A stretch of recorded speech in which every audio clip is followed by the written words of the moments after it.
Analytical measurement and control of pH within a system is necessary for many processes.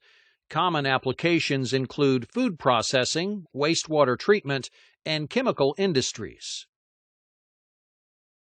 To maintain the desired pH level in a solution, a sensor is used to measure the pH value. If the pH is not at the desired set point, a reagent is applied to the solution. When a high alkaline level is detected in the solution, an acid is added to decrease the pH level.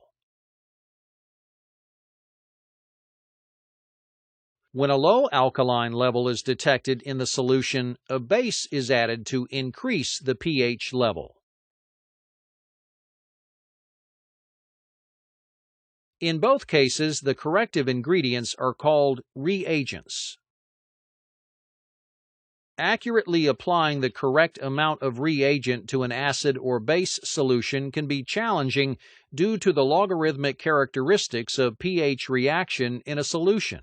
Implementing a closed-loop control system maintains the pH level within a certain range and minimizes the degree to which the solution becomes acidic or alkaline. An example of an automatic pH level control system is a water treatment process where lime-softened water is maintained at a pH of 9 using carbon dioxide as a reagent. As the untreated water or influent enters the tank, the pH is continuously monitored by the pH sensor. The sensor is the feedback device to the controller where the set point is compared to the control value.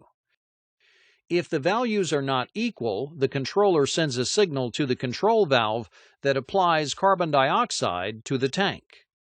The reagent is applied to the tank at varying rates to precisely control the pH level. With the pH level at 11 detected by the sensor, the controller commands the control valve to open and introduce more carbon dioxide. As the increased carbon dioxide mixes with the influent, the pH is lowered in a controlled manner. Reaching the set point, the carbon dioxide flow is minimized and the process is continually monitored for variation. The effluent is the treated water that is discharged out of the tank. The process continues to provide the lime-softened water at the desired pH level.